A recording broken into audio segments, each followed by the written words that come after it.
Kurwa, Piotrek. Premium account na Xie jest potrzebny, żeby zrobić live'a na Uwaga, X. live. To wyrzucam szybko. O! Edycja będzie potrzebna. Dzień dobry, witamy wszystkich. Mieliśmy drobne problemy techniczne, ale już jesteśmy. Mam nadzieję, że to się wszystko potem wytnie, ale witamy Was wszystkich bardzo serdecznie na Dawaj Deploy Days, na pierwszej konferencji online'owej, którą organizujemy tutaj właśnie z widocznym po mojej prawej stronie Piotrkiem Stapem. Jest nam niezwykle miło, że możemy Was zaprosić na ten zupełnie nowy format, który jeszcze na polskiej scenie IT nie miał, jeśli dobrze pamiętam, miejsca. To znaczy przez cały tydzień, codziennie, dokładnie o 12, czyli w porze lunchu.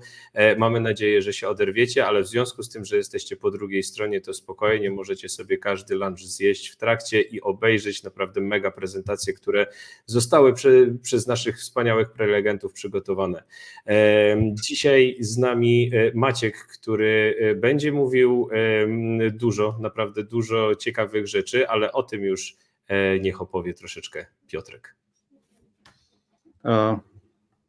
Powinienem Maćka zapowiadać, nie wiadomo, czy po polsku, po angielsku. Maciek będzie mówił po angielsku, to ja może też się przełączę.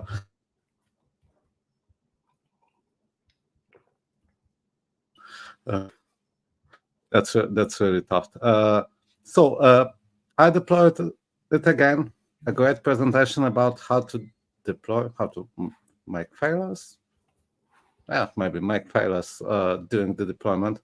And how to make sure that your production is green and maybe development environments are red instead of other way around. The floor is yours, and I hope all listeners have a great fun. Please ask questions. We will have a short or maybe even longer Q&A in the end. Hi, folks. First of all, thank you for skipping the lunch break, as guys mentioned, and joining my presentation about continuous deployments. And this presentation is the result of countless late nights debugging, successes, and few palm face worthy failures. It's shaped by the challenges I have faced, the solutions I have crafted, and the insights I have gained along the way. So it's quite practical. However, of course, with all the practical things, we need to support it with some theory as well. First, some information about myself, some blah blah. So you might know me from the internet or from conferences. I'm 12 years in IT. I act as a trainer and open source contributor. You might know, for example, evolutionary architecture by example, written in .NET. I am a great or big fan of domain-driven design, and I live in Switzerland since 2021. I have also published in the end of August my book about software architecture. So if you are a software engineer who is curious about mastering software architecture, or a novice architect, or just you want to dive a little bit deeper into software architecture topics, I invite you to check my book. And before we talk about continuous deployments, it's very important to have a look at deployment strategies. One of the most common ways to deploy application, or at least used to be the most common way to deploy it, is big bang, basic deployment. This means that we have 100,000 users, 100% of users who are accessing current application version. And now whenever development team wants to update application 1.0 to 1.1, they need to shut down it and then update the prod to 1.1 version, and only after that users have access to it. And here the problem is that there is always some downtime. So usually such deployments are planned during the night, or if we are working in a single time zone, or if we are working between multiple time zones, we are selecting the one which will be affected the least. So let's say we have some users in Europe, some users in USA, and a few users in Australia. Then we will select the Australia time zone to, or one of the time zones to update our application. And this is completely fine, but whenever we are talking about continuous deployment, we would love also our application to be working always or almost always. We want to guarantee it to our users, because having continuous deployment done with this basic deployment means that just for some time users won't be able to access the application. And if we have like 7 or 8 deployments per day with continuous deployment, it means you will have 7, 8 breaks while it's shut down. So to solve the problem of having application that is running always, the first deployment strategy which you can select is a blue-green environment. Imagine that we have application 1.0 in production. It's represented here by blue environment. It can also be represented by green. I will come to that a little bit later. This means that we have, like in basic deployment, 100% of users who are accessing this application 1.0. Next, the development team is deploying a copy of production. It's like complete copy, but of course with the new version, which is here represented by 1.1. When it is deployed, then there are some verification checks. It can be taken into consideration as a smoke tests on production environment for business critical processes. And next, it is promoted to production. When it is promoted, then 100% of users are redirected immediately to this new environment. So there is no downtime between switching from 1.0 to 1.1 because they are working, let's say, in parallel. So when we are updating our production environment with version 1.1, 1.0 is acting for future case as a stage, as a backup. And now the thing is that if we are introducing some feature in application 1.1, then 100% users will have access to it. So how to solve it?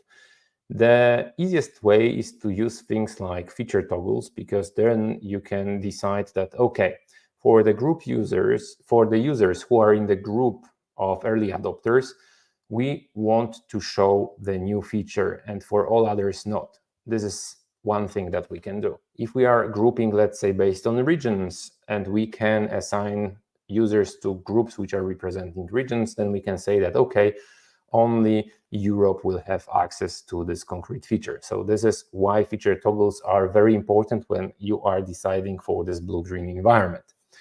And next, when we have new version of application 1.2, it is replacing application 1.1. So again, production becomes a blue environment.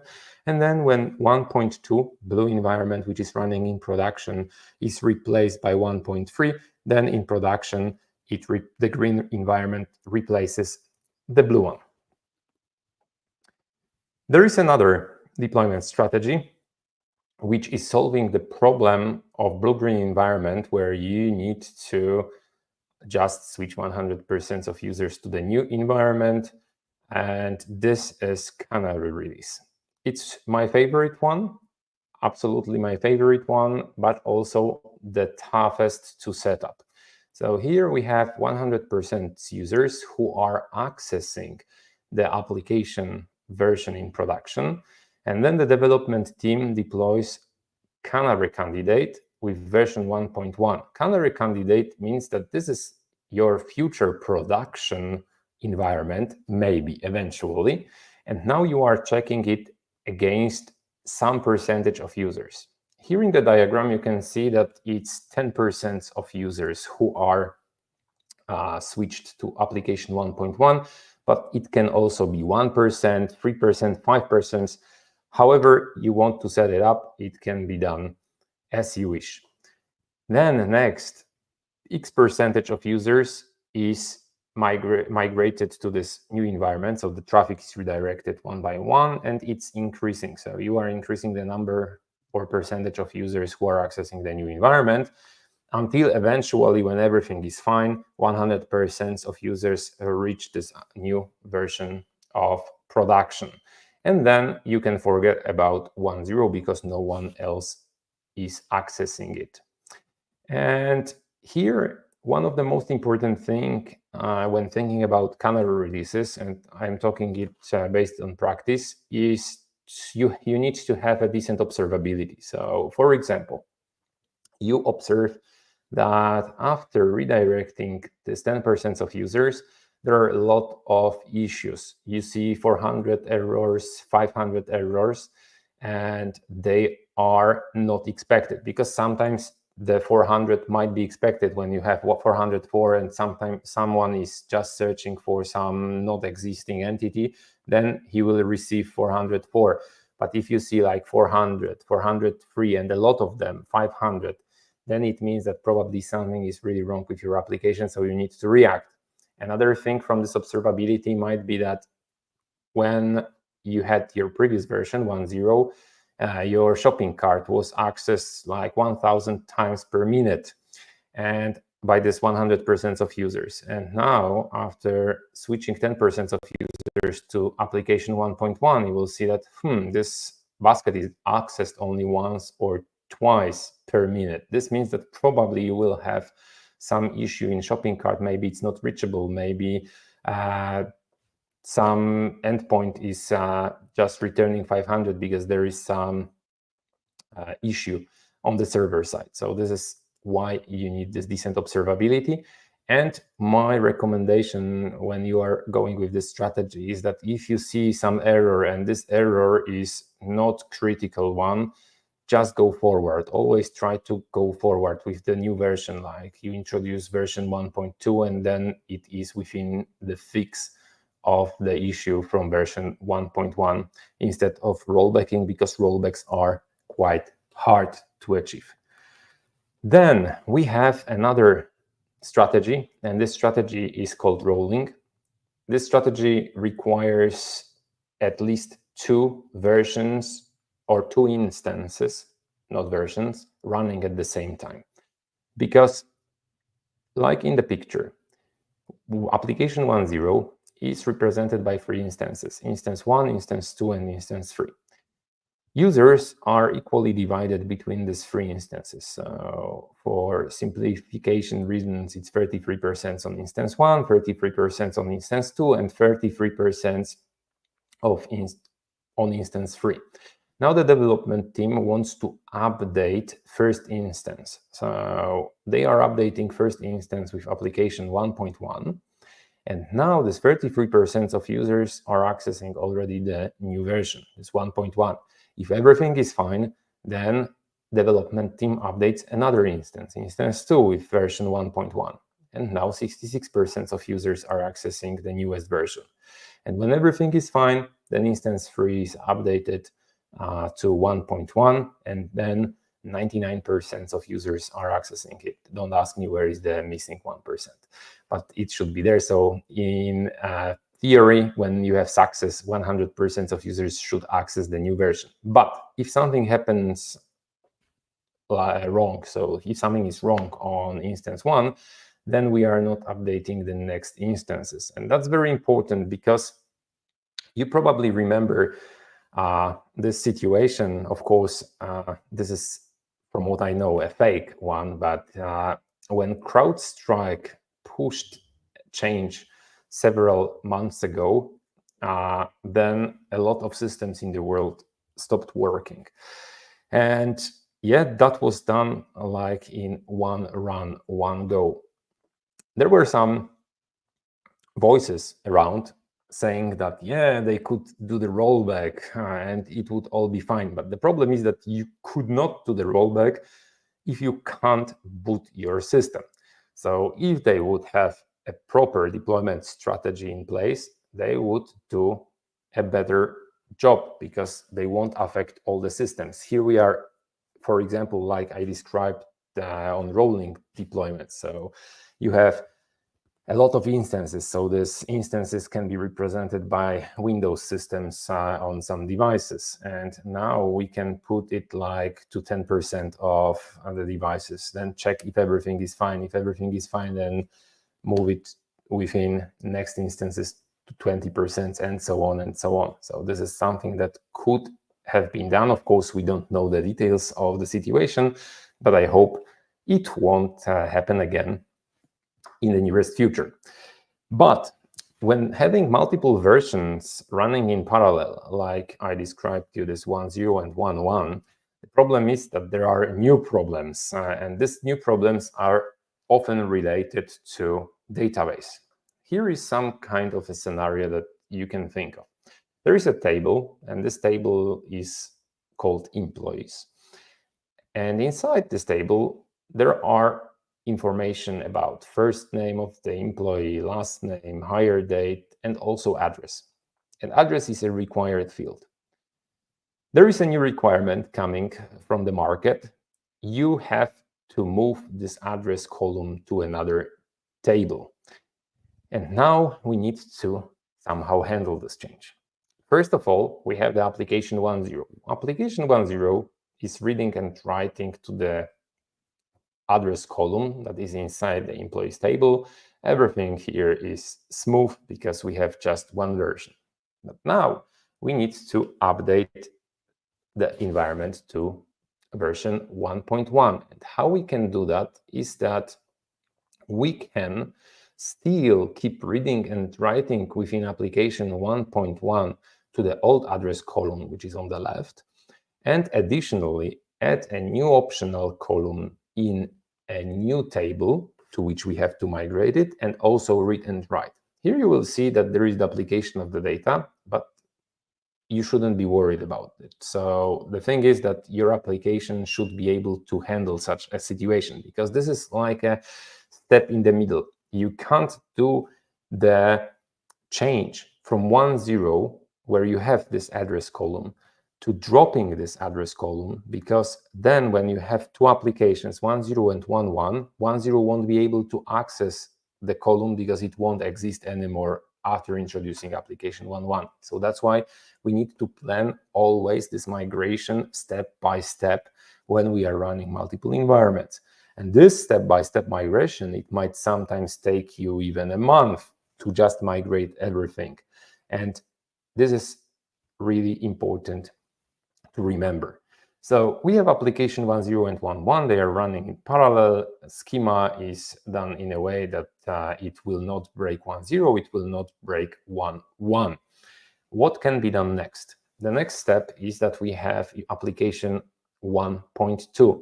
And this application 1.2 will still read, and so will read and write to the new table only, but it will just continue reading from the old table. So it will stop writing to it. And additionally, it will make this column optional. We are preparing it to be dropped. There is no 1.0 version anymore. So now we have two parallel versions, 1.1 and 1.2, which can also work with the current schema. Now we don't run 1.1 anymore, so we introduced application 1.3. Application 1.2 and 1.3 are of course reading and writing to the new address column inside this new table, and also application 1.3 is at that moment migrating existing entries to the new table, while also stop reading from the old table. And now sometimes I have questions. Okay, but maybe we can also drop it in this version, in the version 1.3, this old column from the old table.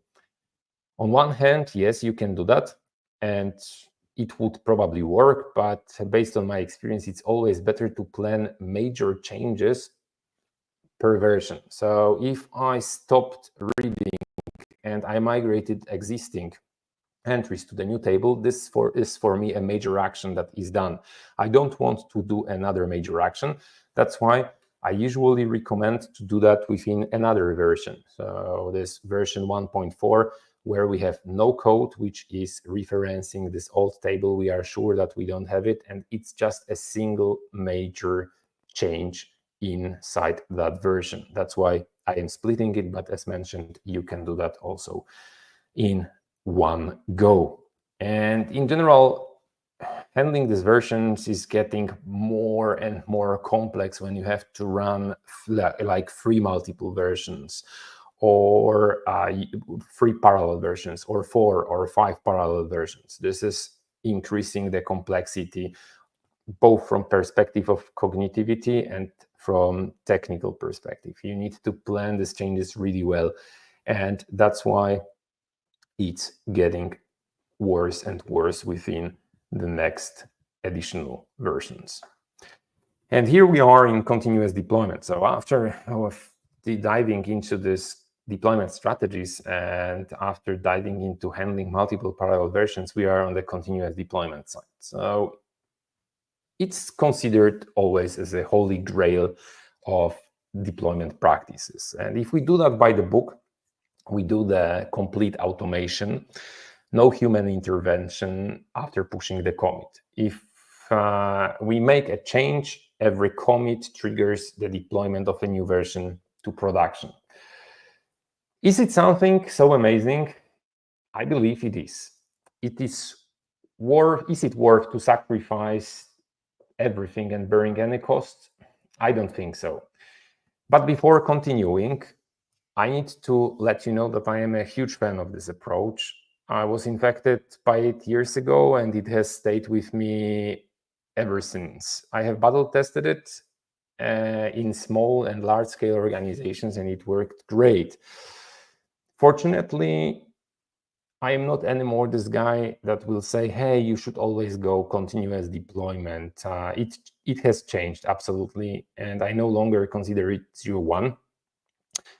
First, before applying such approach, I try to understand the environment which is around me, and I don't pursue it with any costs because it does not make sense. But nevertheless, this continuous deployment is one of the best things that has happened to me in all my years of implementing IT systems, and I would say it was the best that I have ever faced in IT world, I mean.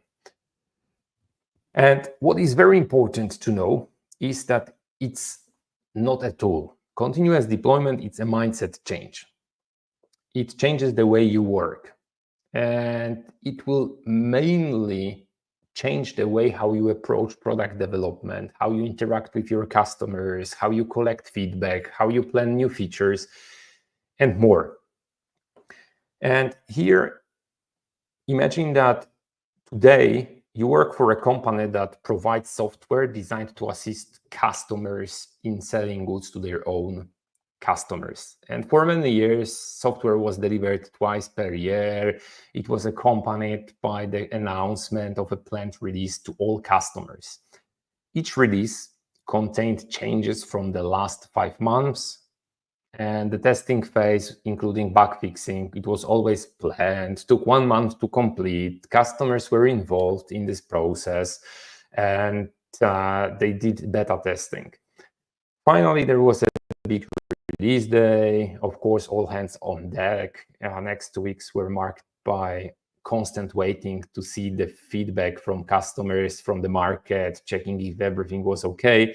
And of course, after each release, you were planning another release, which would come after 5, 6, 7 months. And then at some point, you decided to hire a new employee from your direct competitor.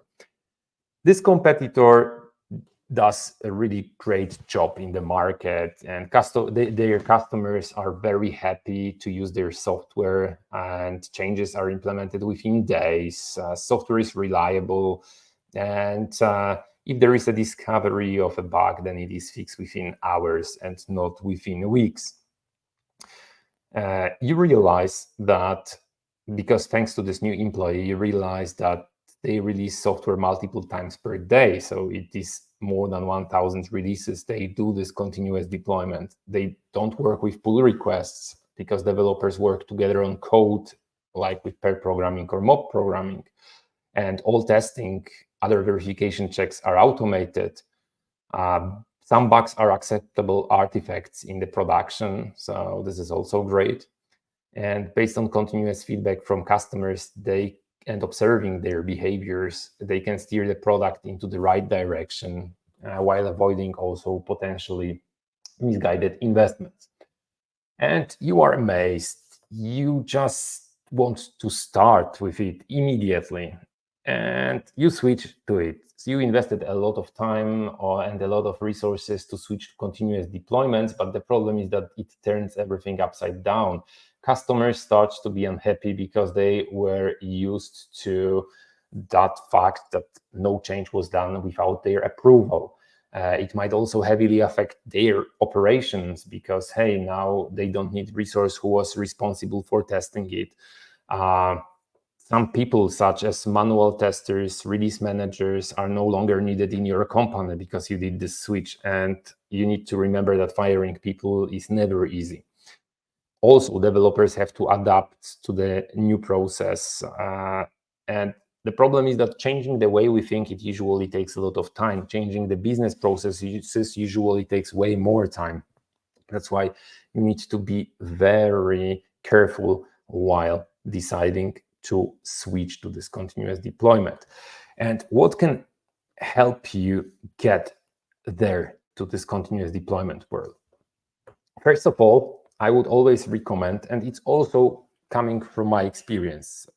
There are other experiences for sure, but I'm talking about what helped us always. And it was always starting change inside our development team, then moving outside. And by changing inside our team, I mean, first of all, doing swarming. What is swarming? The following situation may seem familiar to you in terms of the approach to implementing tasks. There are several tasks to be implemented. Each developer picks a task. They work on their task independently, I mean in isolation. There is more and more unpredicted work, causing developers to feel overwhelmed. Developers face problems alone, and maybe they ask for help, but it is a side task for someone else, often without full focus. It's just like, hey, I have a problem here, okay, but I don't want to get into your problem deeply. Then when the task is ready, it is sent for a review, usually a large amount of code. There are several ping pong rounds to address issues, this 89 changes in 123 files. And finally, the task is approved and merged into the main. And as a result, there are a lot of open tasks, but almost none are finished. Everyone focuses on something completely different, and the level of cooperation is relatively low. Additionally, code reviews on large amounts of code by people who did not work on it might be a subject of this popular "looks good to me," which unfortunately means a superficial review. And this leads to knowledge silos where only one person knows what is going on in particular code area. What happens if that person leaves the company or is unavailable because is hit by a car? We don't know. And that's why in swarming, the entire team focuses, analyzes, and plans around a single feature. And in the end, this feature is broken down into smaller tasks that the team members can work on simultaneously. So like you see here on this picture, we have 5 developers who are analyzing one feature, then they are splitting it into several tasks. They have full knowledge about what is this feature about, and now they can all work on it independently, or they can divide into smaller teams, because this is another question that I often receive. Should the entire team be involved in just one feature, or do you need to organize a feature team? And from my observations, involving at least 3 people tends to work really well. When you have only 2 individuals, the problem is that biases can arise, especially if one possesses exceptional skills or charisma. And whether it is 2, 4, 3, or the entire team, just make the decision that feels most comfortable for you, for your context, for your team. And this cooperation can look like 2 team members focus on front end while other 2 focus on the back end. They can switch roles seamlessly, especially when they are full stacks. And thanks to that, we are sure that our knowledge is split and we don't build knowledge silo. Another thing is parent mob programming, and I must admit that this is my favorite way of collaboration. So this means that if you need to share the knowledge, you do that while you gather it.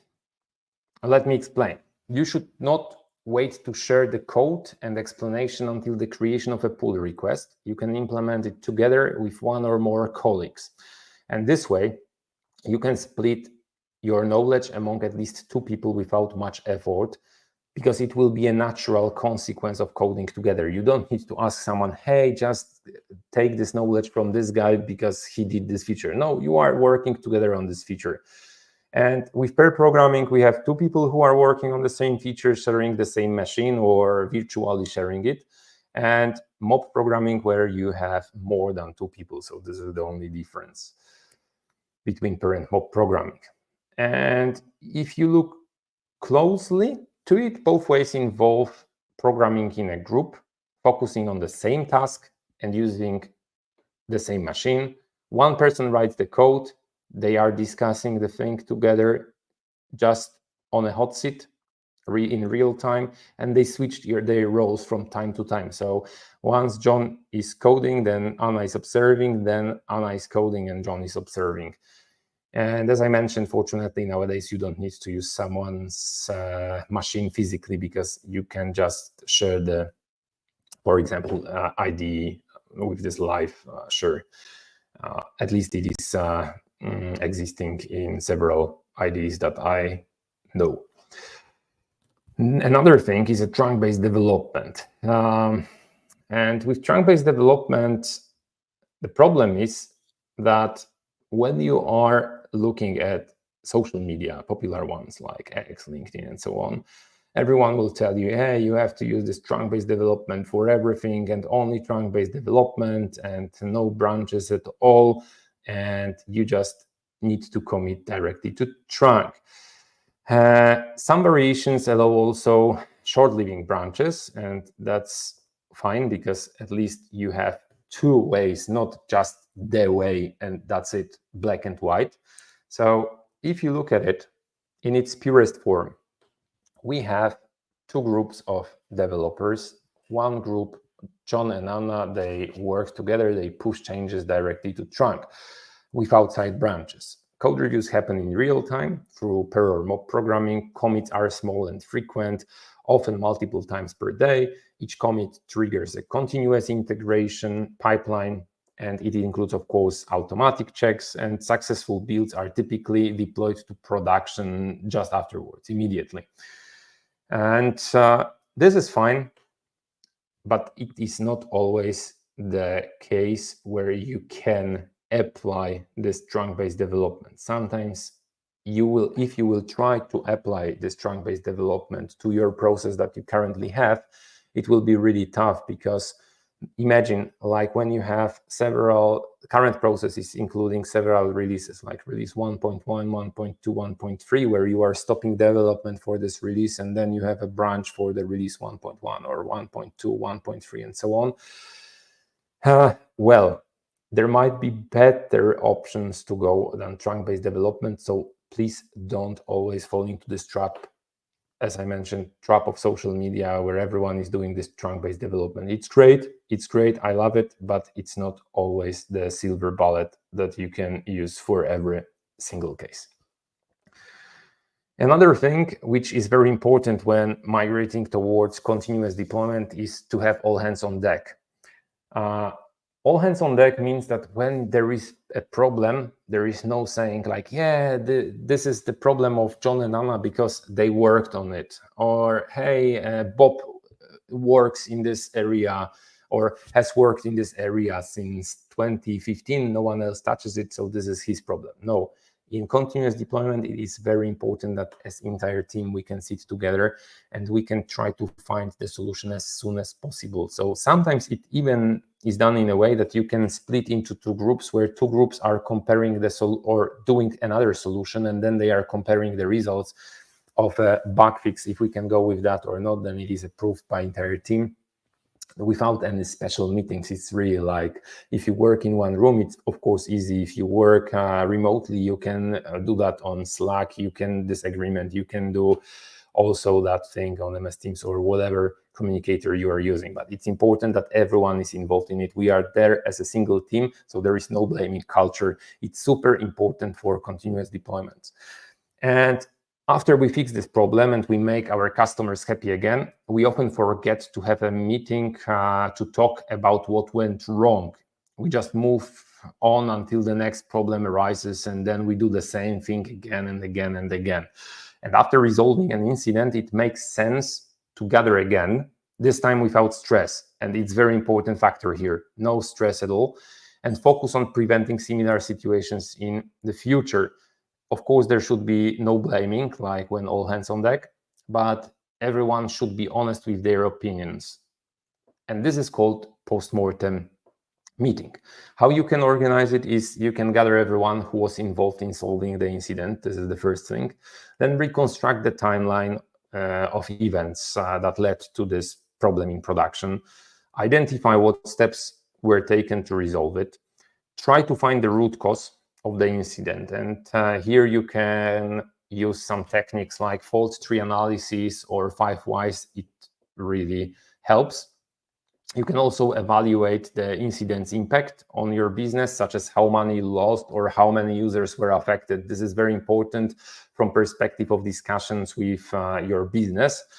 Prepare actionable steps, of course, to help you to avoid such situations in the future. And finally, assign people who will be responsible for the execution of these actionable steps. This is super important, crucial here, that after you prepared actionable steps, that someone executes it. You can divide it, of course, between different people. And what's important to know is that sometimes it might not be your fault as a development team that something happened in production, because a critical issue may arise, for example, from an external provider because of his API. Then you should always plan how you can survive such issues in the future if this API is not working correctly. And from perspective of continuous deployment, how it looks like. I mean the process of working, because after talking about all these things that I mentioned, it would be nice to just show how the entire process looks like. So we have a group of developers. This group of developers, they are collaborating with each other. They are pushing changes to trunk. Maybe they are using short-living branches. They are not committing directly to trunk. Maybe they are directly committing to trunk.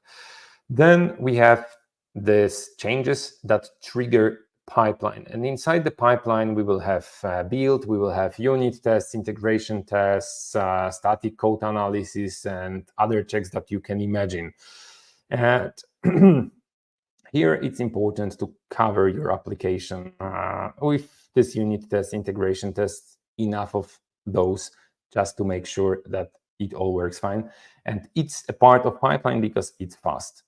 Then we are deploying this production candidate, and now we will run some smoke tests. And smoke tests are, first of all, because they are usually represented by this end-to-end tests. So if you automate it, they will be often flaky. So sometimes they will fail, sometimes they will pass. You don't know what exactly caused the test to fail. And third of all, they are super slow in comparison to unit tests or integration tests. That's why this is something that should only cover, again, from my experience, business critical processes. And usually inside your application, there are 2-3 business critical processes, not more. And by business critical process, I might mean, for example, user who wants to add something to his shopping cart, then go to checkout, then pay for that. And this is this business critical process, because when the user is not able to fulfill the process of buying an item, your company won't earn the money that it could, and probably this user will go to another shop. So this is directly hitting your revenue as a company, and this is one of the examples of the business critical process. Next, we have this production candidate, which is after all the verification checks, promoted to production environment. And another setup, as mentioned before, can be done with the short-living branches. So everything is exactly the same as it used to be before, but instead of committing directly to trunk, first we create short-living branch and we create a pull request for this short-living branch. What you can do inside your setups is that when this short-living branch, when pull request is created from short-living branch, you might spin up completely fresh environment that is replicating your production. So then all the smoke tests are ran on this PR environment and so on. And then when you merge it, you are increasing your chances that everything will be fine on your production, because then again, the pipeline will deploy this production candidate, which will be almost the exact copy of what you had for this pull request, this environment that was created there. So this is something that I would always recommend to do. Sometimes it's not that easy because this deployment of the environment on each pull request, first of all, it costs money. Second of all, it takes time. Sometimes it might take a lot of time to spin it up. So you need to think wisely if it is an option for you. Next, continuous delivery, because it's always mentioned somewhere next to continuous deployment. So just to make it clear, continuous delivery in its theory differs just within one thing. The one thing different from continuous deployment is that on continuous deployment, it will all be done automatically. So production candidate will be automatically deployed, and then it will be promoted to production without anyone who is pushing any button. And with continuous delivery, you will have a man in the middle or technical thing in the middle, because it might be also a scheduled job, which will trigger the deployment after we are ready. So for example, imagine this setup that you are working entire day, 8 hours a day, and you make a lot of changes. They are integrated with a trunk, that's great, but the deployment itself is done once per day. It might be done at 6 p.m., it might be done in the midnight, whatever. And it can be done by a man, or it can be done by a scheduled job or something else, whatever you can imagine. And I think this is one of the most important questions. Can I always do continuous deployment? I will say nope. Even though a lot of people say, yes, you can always and you should always do continuous deployment. It would be great, but life is a bit different from our vision of this life. So for example, in highly regulated environments, it won't make sense, because in such environments, you will usually have an audit, and this audit will be external. So imagine that you are creating some software for embedded devices, so embedded systems for your devices, and this device, maybe a sensor, maybe a cable cutter or so, they have to be checked by external auditor if everything is fine there, and only after that, let's say 2 weeks of testing, it will be approved to be installed on all the devices around the world. So it takes time. So in such case, this continuous deployment won't make that much sense. You can continuously maybe deploy it to some set of your test devices that you have internally, but it won't be possible to continuously deploy it to all the devices around the world. And I will give you an example of it. Imagine a situation where you are building a web application, and inside this web application, you have some modal. And you realize, after deploying new version to this of this web application, you realize that one of the buttons is outside of this model. And yeah, what happens? Really, nothing. So you will just fix it, even though someone might say, hey, it is critical because it's outside and it's part of our critical business process. Great, but still nothing really bad happens. But now this device, a cable cutter, cuts someone's hand, or a measurement device makes someone blind because of a laser that is built in. Then if you do that continuously, so you continuously deploy the software to this device, there is a higher chance that something really bad will happen. And now it would be very hard to roll back this hand, which was cut, or making someone blind. So that is a problem here. And that's why you can't always follow with continuous deployment. It's just impossible in such environments.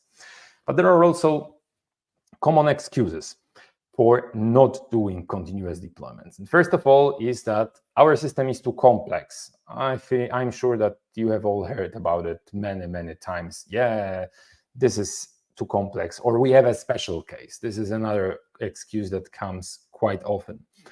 We also might have information that we lack the necessary infrastructure. Of course, you might lack it because of your budget reasons, and you won't have more infrastructure because the running costs are already too high. But often it's because you haven't just asked. So it's better to come and say, hey, we have this idea, we want to deploy more often, we need additional infrastructure, it will cost this and that money. You will be surprised how many times it's just accepted. Okay, do it. You are experts, so just do the thing. Then you might hear that it is too risky, management won't accept it. It is quite important to mention here that it might be true. Today it is too risky for business people and they won't accept that thing. But continuously, if you come to them, if you show them how you build this concrete feature, just one that you get agreement for, and how fast it was deployed, and how happy customers are, and how much customer feedback did you get before going further with that, then it's doable. But it will, of course, take time. And another thing is that our customers can't handle frequent updates. It's impossible because they are used to the current way of working. And of course, it might be true, and it's the similar situation as with your business. They need to get used to the new way of deploying things, the new way to work on that things, the new way of collecting feedback, receiving feedback, and working on that. And not only feedback, but also bugs. And if you take a look, this is data that is coming from Continuous Delivery Foundation and /data. Deployment frequency, how does it look like in the world? And you can see that the problem is that we had in Q1 2024 more companies that did deployments less frequently than once per month. And in comparison, for example, to 2020, when it was only 35%. So this is growing. The good thing is that top performance are stable. So it's like 9, 10, 9, 9%, and also here around 20%. So it's, let's say, stable, but it shows that continuous deployment is done in 10% of all companies and not in 80% of what you can hear in social media that everyone does it. No, the reality is that it's not true. Here, based on these numbers, it's just 10%. And coming slowly to an end, I would like to share you some common failures that we faced while doing continuous deployments in different organizations, in different setups. These things are the things that are repeated every single time. First of all, we are showing hidden features. So let's say we are deploying something and we should do the feature toggle. Sometimes we do that, sometimes we forget about it. Even if we do that, maybe something won't work as it should with feature toggle, and then the entire number of customers can see this new feature inside the application. And sometimes it might be really tough because might be that your company prepared for some marketing event or just for some industrial event where you wanted to show it for the first time, or earlier tested only with early adopters, and here you are showing it to every single guy who is using the application. And this is one of the most common things that happens while you are doing these continuous deployments. Another thing is, of course, changing DB schema, yes, because we changed something, we dropped the column, or we changed the type of the column, we didn't plan it well, and then our version from the past, which is stable, cannot anymore perform the operation. So it also happens quite often. Third thing is UI issues. So yeah, elements do exist, but they don't look nice inside the UI. Like I mentioned before, there might be a model, and outside of the model, there will be a button which is completely shifted to the right. This is something that, it's hard to check, validate if you don't do any manual testing. Because, for example, if you have automated tests which are doing some checks based on the ID of the buttons or ID of the elements or classes or whatever else, then the problem is that the test will pass because the button is still there, but unfortunately it's shifted way to the right. So this is something that happens also very, very often. And the last really common thing is updating libraries inside your system.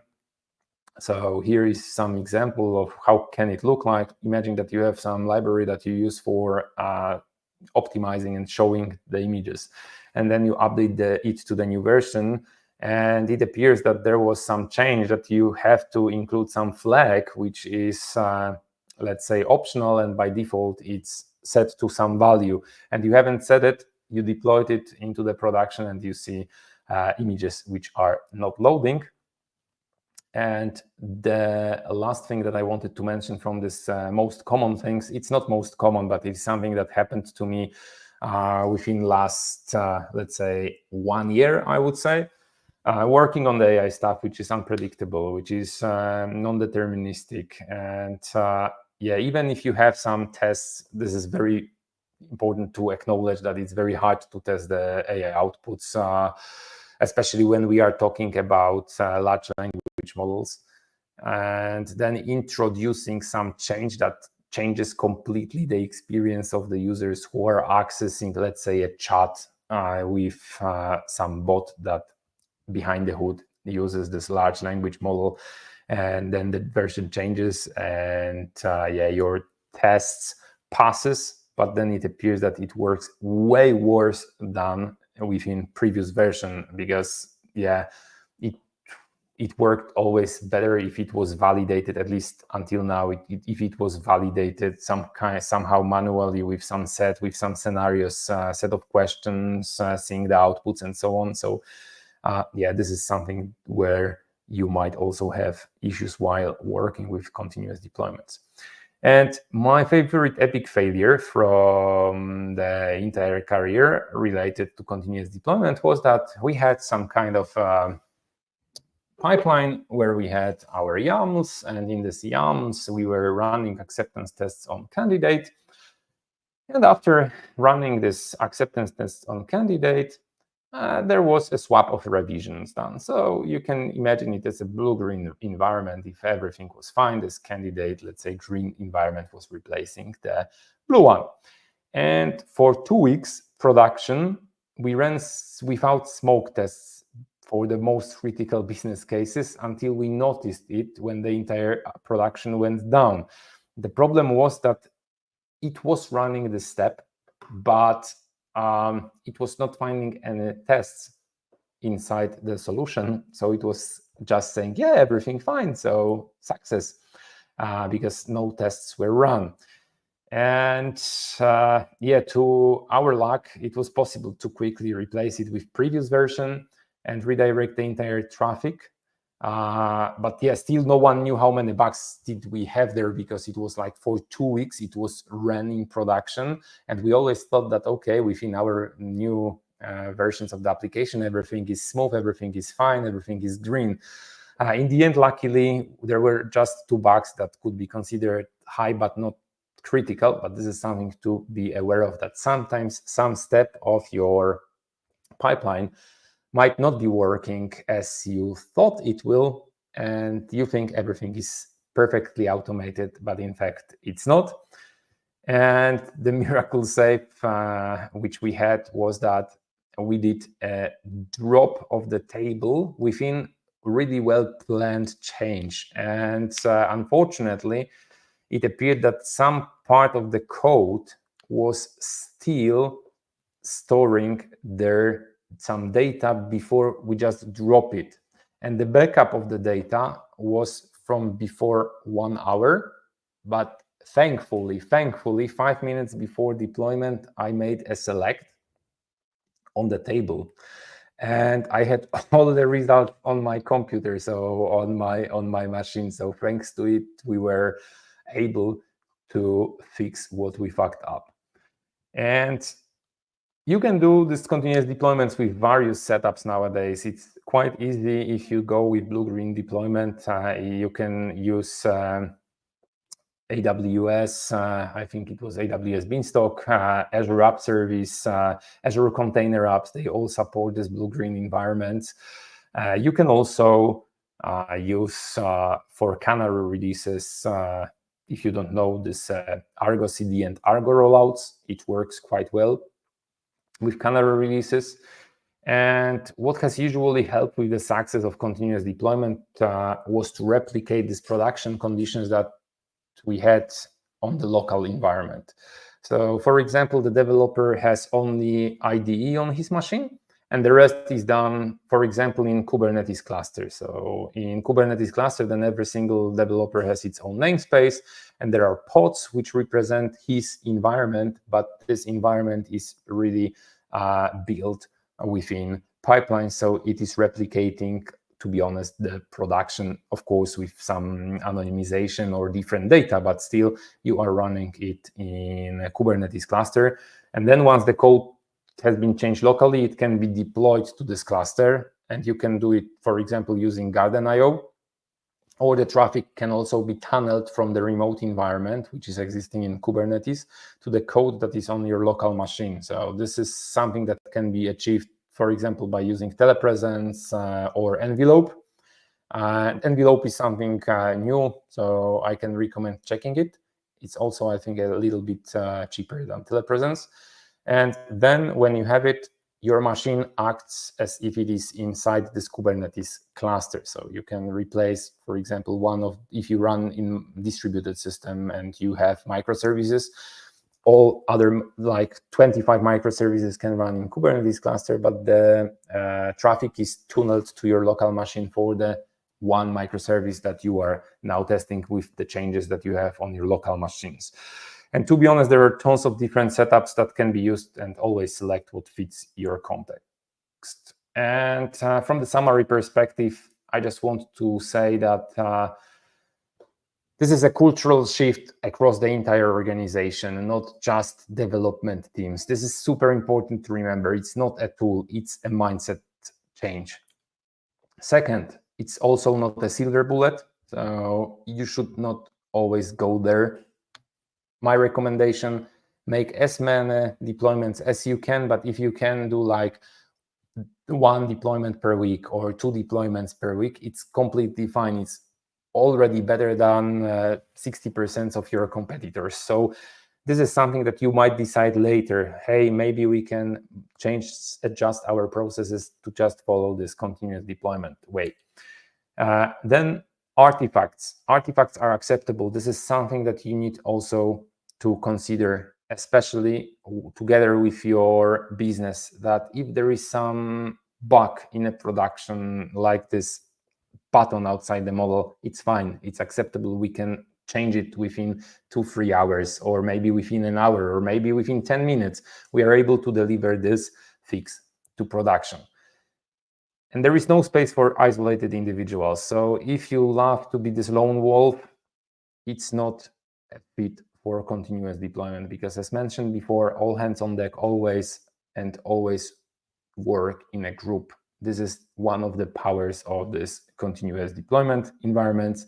And thanks to that, of course, we are talking here about swarming per mob programming, which can help to share, to split the knowledge across all the members of the team. And this change, if you are today not in continuous deployment world, the change will take a lot of time to change the way how organization thinks. It might also take you several years. It's not something that can be done in a day, and the automation is a key. From perspective of short feedback loop which you are getting, you can save money. Because imagine when you have to build some big feature like uploading file, you don't do the full-blown feature with all the file formats, with all the file sizes and so on. It's just something that you try with the market, maybe uploading using modal window, not a drag and drop, and only on JPEG and PNG files. And then if you observe that users are using it, you can then decide for the next step. If not, then you save a lot of money because you didn't spend 1.5 months on just providing a feature that no one will use. Thank you guys for attending this session. It was a pleasure. And as I always say, may the force be with you.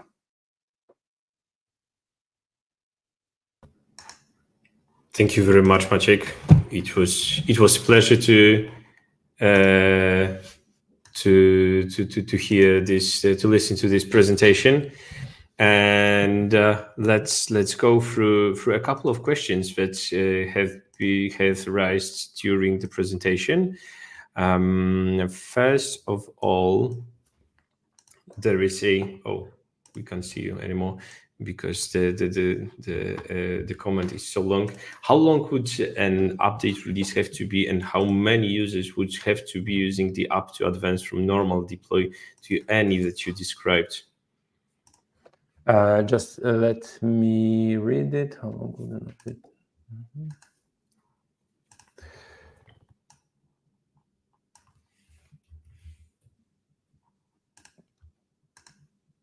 So to be honest, I don't get this question because how long would an update release have to be? So if we are talking about the update release from any that I mentioned, other than this basic deployment, of course, it will depend on your context. Sometimes, like with release, canary releases, it's something like it might take the update environment. So when you have this canary release candidate, it might be 1 hour since we started to just update or shift all the users, 100% of users to the new environment. This will take 1 hour because there are thousands of transactions per second, and you can easily validate it, and you can increase, like within 1 minute, 5 minutes window and so on, the number of users. But there might be a chance that this canary release will take several hours to promote to production because you don't have that much traffic that you can then decide, okay, it's fine. Sometimes when you are automating it, like with, you can do that with, for example, Argo rollouts. You can do it that way, that you observe that, okay, now we see that there are no 400s, no 500s within 1 hour of the traffic, and then we shift it to the production. We don't see any other issues. So it's depending on the context. And how many users would have to be using the app to advance from normal deploy to any that you described? I think at least 1. That's what I like. But as you said, most likely, this is also a bit of the mindset, right? So this is the situation that I'm facing currently as well, that if you are a consultant that is developing a new system in a new environment, but with some other teams of DevOps or whatsoever that has a completely different mindset, it's sometimes hard to change the processes, to change it on the organizational level, to use anything else than even sometimes as also as you said that just it was 9% organizations are using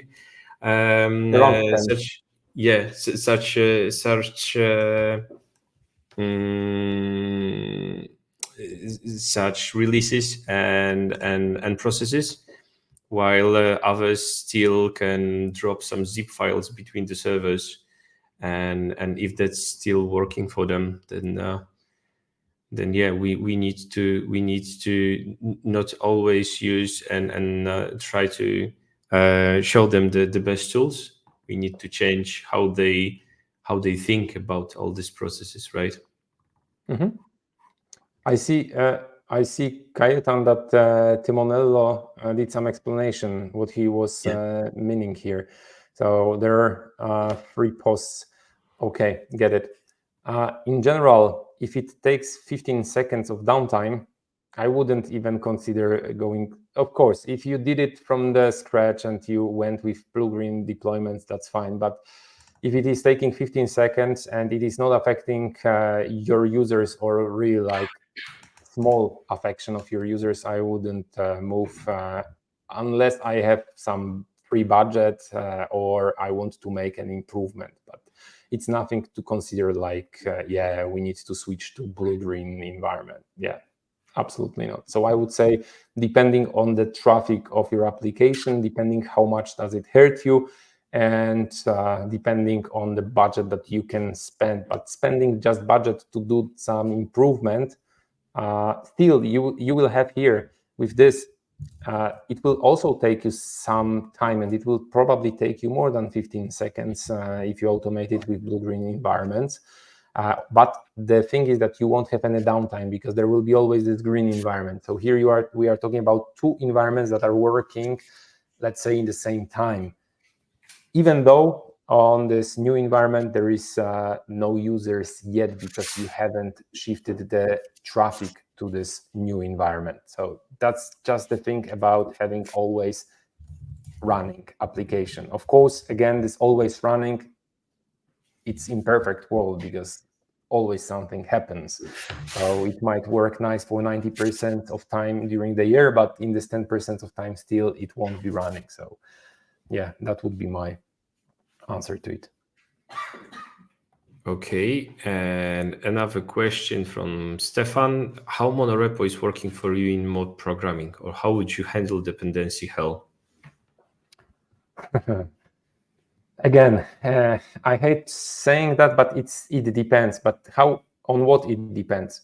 If you have monorepo, and let's say in this monorepo, you have your monolith that is well modularized. I would say from well modularized that highly cohesive areas are together.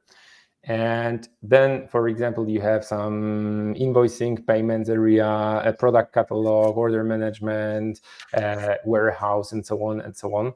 So then this means that you have teams which are responsible just for some modules of your application. So here, even if there are 10 teams working on such a monolith, then one team focuses only on 2 or 3 modules, if you have correctly modularized your monolith. So then there is not that much dependency hell because you are working in your context. So you have just your team. There is no integration spot between you and another team. So this is easy to do because here we are having like 2 developers or 3 working on that, 2 developers working on that feature. You are together swarming it, so analyzing, creating out of it all these tasks and so on. Unfortunately, when you have monorepo and it's not correctly modularized and you have this dependency hell, as you mentioned, this would be really tough to handle. So of course you can, for some new features that you plan, you can handle it. For old features, you can still do some pair programming or mob programming, but it will require a lot more knowledge because it will require knowledge from other teams. And then here we are coming to the integration point. If you have 2 teams working in parallel on one monorepo where you have all this dependency hell, you will have the problem with the integration point because now you need to plan that, okay, with this guy I can work on that change that is affecting my side also, and it's always treated like it's your side and it is my side. So that's where it will be tougher, definitely. Okay, and one thing that I'm actually pretty interested in as well are the benefits from for CDE for applications with low deployment amount, like once a month. First question is, why is there 1 deployment per month? It might be because there is huge technical debt and it's a legacy application and you need always to throw on it 2 weeks of testing or 3 weeks of testing and some approvals and so on before you release. That's first thing. Here, of course, it makes sense. It's a lot of benefits to shift towards maybe not continuous deployment, but if you are deploying like once per month, try to deploy it first twice per month, then maybe 3 times a month, 4 months, 4 times a month, and so on and so on. So increase the number of releases, because it will speed you up at some point really with all the features, delivery, and so on. But if you have a low deployments amount, because this is an application that is rarely used by any user, maybe some event registration for karate club in your local district, yeah, so it's once per month, and well, it makes no sense to do the investment for this continuous deployment. So it always depends on your context. But if you are working in legacy application, then making more deployments, even if it hurts you as hell today, make it hurt you twice as much with 2 deployments per month, because this is the way how you change the current behavior. Yeah, that seems reasonable. And the last thing for now, are there any tools for on-prem that would support Canary deployment? I don't know. I am honest, I don't know, because with Canary deployments, I always worked in a cloud, so I can't tell you. Kubernetes. Sorry, but it supports Canary releases on the on-premise. Okay. It supports it everywhere, so on-premise. It's hard, but it's doable. But still, as simple as that. Yeah. Okay, Maciej, thank you very much for today. It was really interesting to listen, as I already mentioned, to your histories and to the solutions that you provided. I hope that if there will be any questions later on the emails or whatsoever, we can still reach you out and try to get some answers from your fields. And for the last words, I will give it to Piotrek.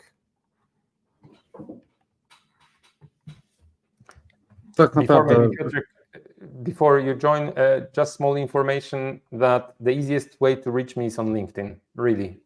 On LinkedIn or on Discord, Order of Devs. Yeah, I can agree on that. Maciej is always responding really quickly on LinkedIn, so go ahead and reach him out. Dobra. I will switch to Polish, sorry. Więc chciałem wam bardzo podziękować za dzisiaj. Zapraszamy serdecznie na jutro. Jutro trochę na temat frontendu, czyli jak nie zepsuć produkcji, jak się robi frontend. O 12:00 punktualnie. Tym razem Kamil. Bardzo serdecznie zapraszamy i do zobaczenia jutro. Dziękujemy bardzo i do zobaczenia. Dzięki.